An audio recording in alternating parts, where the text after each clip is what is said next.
everybody. Chris here with the first episode.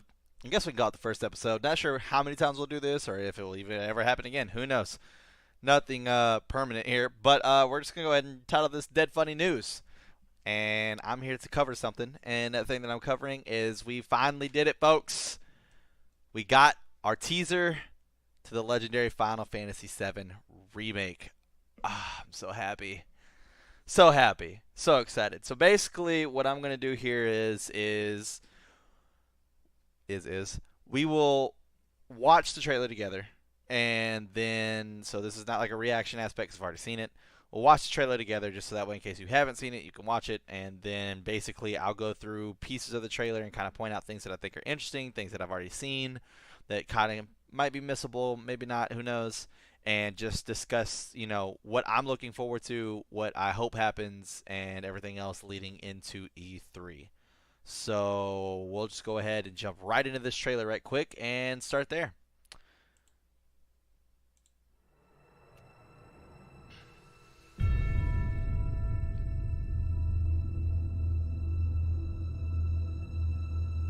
The graphics were terrible. So good. Hands up! Have fun. I'm here for you, to help take the load off your shoulders. So, what's our next move, boss? That's easy enough. Are you okay? I'm fine. Here, this is for you. A flower?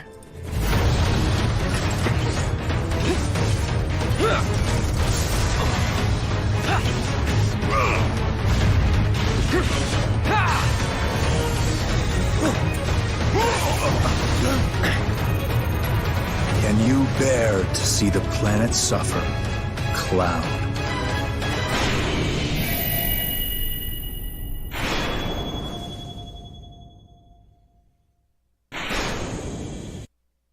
All right. So that's our teaser. Minute and 7 seconds. Been a long time. Kind of wish we would have got a little bit more than that. But more to come in June means that hopefully we'll be getting a for sure hardcore trailer in June for E3. What I know so far is that Square Enix has obtained Sony's normal panel, Sony's normal time. So we will for sure get news then, which I'm really excited about. Hopefully a release date. Hopefully a release date. That, in my opinion, I have two thoughts. One, we'll get it worldwide during the holiday season, Christmas. Two, Japan will get it during the holiday season, and we'll get it in January, most likely on the 22nd, which would be the 23rd anniversary of Final Fantasy VII. So either one of those will work, but I mean, I feel like at this point, there's no way we're not getting it released within like the next year. It's going to be PlayStation 4, PS5 is supposed to be coming out in 2020, if I'm not wrong. So it makes a lot more sense that it will be coming out, at the end of this year, beginning of next year, before the PlayStation 5 would release. So that being said, so first, why don't we go ahead and jump into what I do want to see / don't want to see, kind of like my complaints and gripes a little bit, anything like that, before we jump into the actual trailer and dissect it a little bit. So first off, first impressions, the trailer looks amazing. I'm really excited about the game. I'm really excited with the trailer. Trailer looked amazing. For those of you who don't know, this is my favorite game of all time. I've beaten it on every platform that it's come out on that I could possibly beat it on. I've played all the other installments of the actual just Final Fantasy VII. I've played pretty close to every installment of the actual Final Fantasy series, but 7 is my favorite. Love it to death. It's great. Yeah. Anyways, moving past that. So, one of my biggest issues that I kind of had with it was that the voice acting, I kind of really wish they would have just used the same voice acting from Advent Children. Solely for the fact that because Final Fantasy VII was a non-dialogue game as far as audio is concerned, everything was text and you had to read it. We didn't have voices to these characters. Cloud didn't have a voice, Sephiroth didn't have a voice, Tifa didn't have a voice. And then we got the movie, and that gave everybody a voice, and that's all we've had for so long. So I kind of wish they would have kept that going because I really like the actors that did Cloud and Sephiroth. Not that I had an issue with these guys at all. It's just going to be a little bit of a switch to get used to, especially as someone like me who's watched the movie so many times. You just get used to that person. Um, but that's fine. I can look over that. So one of the biggest things that you'll see that's a difference as far as a change from the first one to this one, which I mean we knew this was coming, is the battle system. It's not turn-based like the first one, which is fine. I completely agree with the aspect that in order for this to do anything in today's world, it has to adapt. And I feel the era for turn-based fighting games is over. Like, it's unfortunate to say that, but it's true. I feel that the era for that is over. Hopefully it comes back at some point because I really enjoyed the turn-based style. I liked it a lot. I would have been completely okay if this would have been a turn-based style, but I see with the fact that trying to get a newer audience into it, a younger audience into it, it makes more sense to go with what they're kind of doing now in the Final Fantasy games with the more open action aspect of it. So it makes sense. I'm not against it. I'm not necessarily for it. I'm kind of in the middle on that one. I'm neutral. I'm fine either way. The graphics look absolutely phenomenal. I'm glad that everybody kind of got like a little bit of a rework. It looks like Barrett got a little bit of rework. I know Cloud got some rework from the original trailer that we saw to what we have now. We got to see Aerith for the first time, who looked absolutely beautiful on the screen. Like, she looked great. Didn't get to see Tifa, which all you guys know that was my first video game crush. I'm excited to see Tifa. I'm really excited to see Tifa. I'm excited to see the whole cast. Honestly, I really hope that the trailer that we get at E3, if we get one at all, shows us the entire cast. That would be awesome. I would love to see, Red 13, Kate Sith, Vincent, Yuffie, Sid. I would love to see everybody. That would be really, really cool. And then we even got to see the lower characters, kind of like, Jesse and Biggs and Wedge again. That was pretty cool. I mean, we somewhat got to see Wedge. But, so, I'm trying to think on anything else I really have as far as a negative. I mean, I feel like we could have gotten something a little bit longer due to the fact that once again we've waited so long since 2015 when we got the first one, and even before that they had conversations about it and shit like that. So the entire thing was in Midgar, which I mean, if this is supposed to be the beginning of the game, that's fine because that is the beginning of the game. One of the trade-offs for the battle system that we're supposed to be getting is the fact that the story is supposed to stay the same for the people who really love Final Fantasy VII. So the story stays the same, I'm fine. But with that being said, we had that little end scene with Cloud and Sephiroth. Cloud doesn't actually meet Sephiroth for the first time in the game until we get to Calm, where Cloud kind of meets him in his memories, and it kind of looked like they were still in Midgar. So I could be wrong. They might have just added that in order for us to like be able to, oh god, Sephiroth, type deal. But at the same time, it like he does end up meeting him in Midgar this time. It's going to be kind of weird because that didn't happen the first time, and we're supposed to get the same story, which would be great. So I would much rather prefer to have the same story. That much would be a little bit of an upsetting aspect to me if like the stories changed and things are happening different that didn't happen in the actual first game because we're already sacrificing the original battle system. So we'll have to just wait and see on that. But I mean, other than that, I don't really think I had any complaints. I'm really, really excited for the game. I'm really excited for E3. I'm excited for the panel. I'm excited to see what Square Enix is going to bring for us. Hopefully, like I said, we get a release date, hopefully. And another really, really cool trailer, a longer trailer this time. Somewhere around the 3 to 5 minute range would be pretty cool. But we'll see. Hopes are out there for sure. I liked everybody's character design. Everything looked really nice, neat. The battle looked the movement in the battle looked really fluid and stuff like that. Looked really, really nice. Kind of interested to see how things will work as far as like us getting our open world map, if that's going to be the same. Also, to go along with that, how summon. I know I've talked about this on review shows and podcasts. How the summon material will work. I'm kind of interested to see how that's all going to play out. But like I said, we'll just have to wait and see. Other than that, we'll kind of dive into this trailer here a little bit. I'm going to go ahead and turn the sound off on it, though. One of the coolest things, obviously, with the opening was the return draws closer, which is pretty awesome. I was pretty excited to see that. Once again, like I said, visuals for Aerith look absolutely amazing. This right here is a really, really good scene to point out, with the fact that they're going to be keeping things true. This is obviously as soon as he jumps off the train, you can kind of see Barrett in the right corner right there running. This is literally him jumping right off the train, so we know that it's literally the start of the game, which is pretty cool. We got our Scorpion boss here, him coming back into the fray, which we kind of see that a little bit later on in here too. So they kept up the whole train system with Sector 8 and Sector 5, which is pretty awesome as well. What else do we have going on? Oh, so this is something that I noticed. Uh, let's see here if I can. So right here, as you can see in the Buster Blade, there's no materia. As we go further into one of these battle scenes, was it right here with Aerith? Maybe. And that's one of the battle scenes. If I can stop it at the right time. It's kind of hard because this is fucking quick as shit. Give me a little bit here. Yeah, that was it. So let's back it up just a tad. And it's kind of blurry, but if you look, you can kind of see there's actually materia slotted. So in the first game, you didn't actually get to actually see that happen. Damn, you could see it whenever it's moving, but fuck. There we go. Perfect. So yeah, bam, bam. So there's actually materia slotted in the Buster Blade right there, which is really, really cool. In the first game, the Buster Blade always had the 2 slots, but you never saw materia in it. It was more of just like, the slots were just there. It was implied. So if they do this where it's like a cosmetic thing, and it actually looks, because there's another spot in the game where it looks like he has a different kind of materia in it. So it actually looks like it switches with the materia that you put into it, which is really, really cool aspect as far as, just looking at it goes. That's really, really awesome. I would be really excited to see how far they go into it with that, because obviously the Buster had it programmed. Other weapons did not.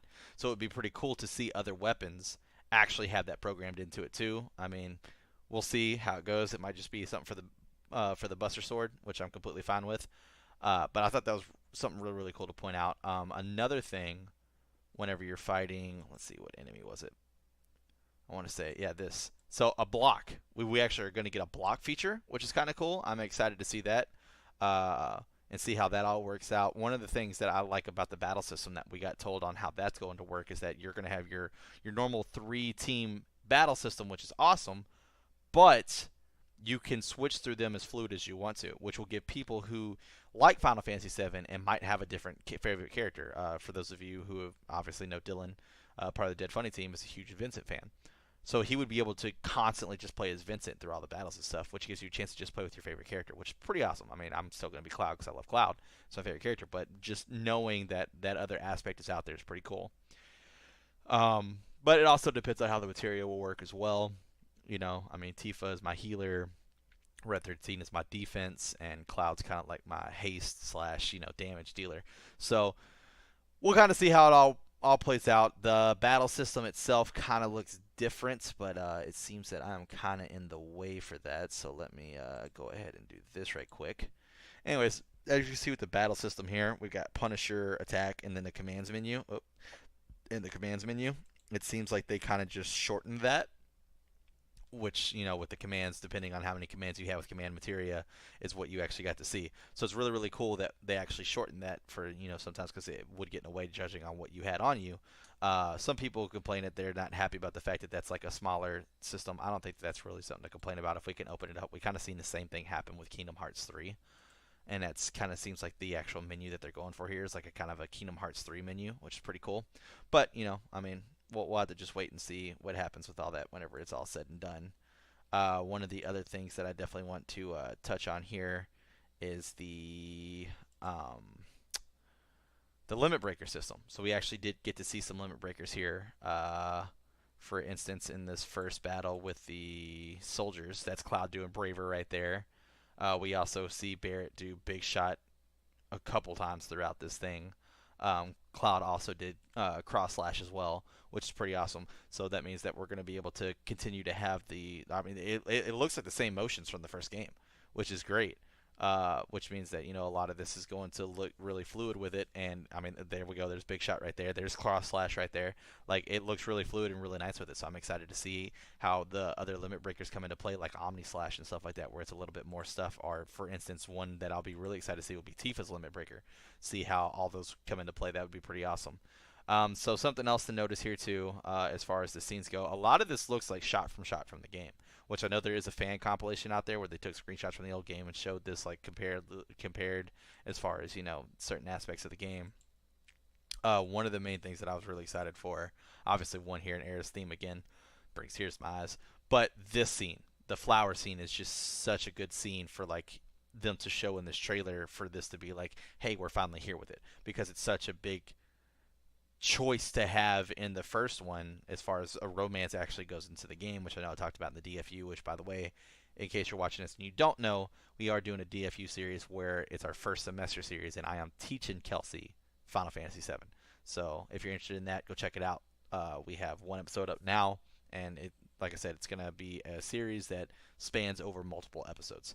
So be sure to check that out if you're even if you're new to Final Fantasy VII and you kind of want to learn about the game before the remake comes out, so you can kind of know what to look for.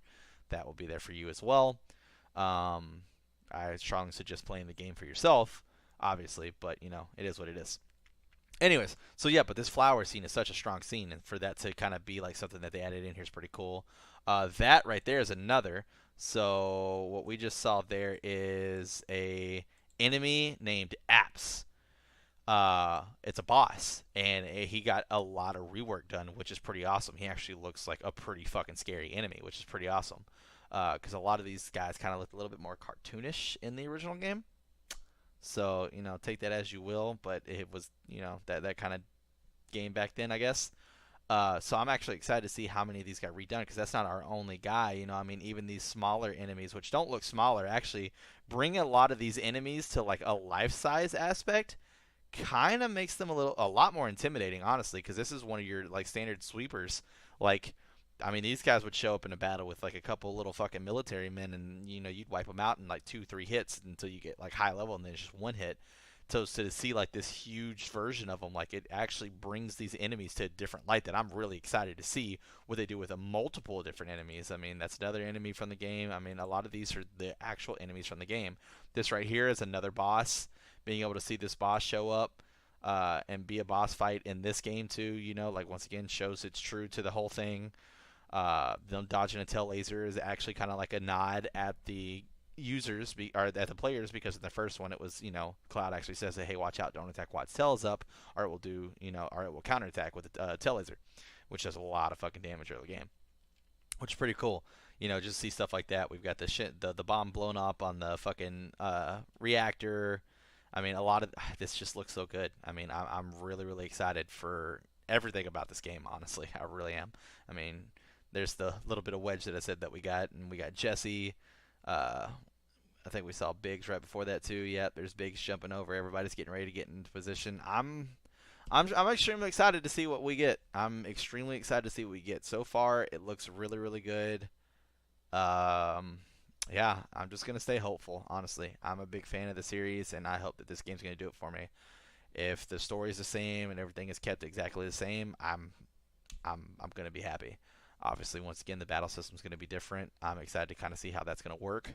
I'm not necessarily against the new battle system. Like I said, I get it, but yeah, I'm just excited to see how this game works, how it all is gonna play out. I'm super fucking pumped. Super fucking pumped. That being said, we here at Dead Funny will be covering E3. So basically, I'm gonna have people come in and join in and jump in and watch E3 with me, and we'll be throwing it up there as it goes. We won't be live streaming it, unfortunately. It will be recorded, then we'll put it up as it comes out. So be on the lookout for that, obviously, so you can see, live reactions to the games coming out that, a lot of us are going to be excited for. Brandon, I know, is excited for Halo. Bree, I know, is excited for Fable. If they do anything for, Horizon 2, which I know is on the talks, Kelsey's going to be super pumped about that. Don't know if she'll be attending. I don't know if any of these people will be attending. It's kind of an open door thing. So if they show up, cool. Might even have some Darkstar people show up too. Who knows? We'll see. But we will be covering it. I will be there for sure. Obviously, when we get to the Final Fantasy aspect, you'll be able to see my live reaction to whatever they give us. If it's a release date, I don't know what's going to happen. I'm going to freak the fuck out. But just wanted to go ahead and throw that out there. And if you enjoyed this, make sure you like and subscribe. Also, make sure you comment and let me know what you're excited about. If the Final Fantasy remake meant a lot to you, what you're excited to see, what you're worried about, anything like that. Also, make sure that you let me know what you're excited to see about at E3 as well. If you want a more direct form of communication, hit us up on the Twitters or the Twitches. Come watch us play some games. And at the end of this, I hope you guys have a great rest of your week, and we will see you next time.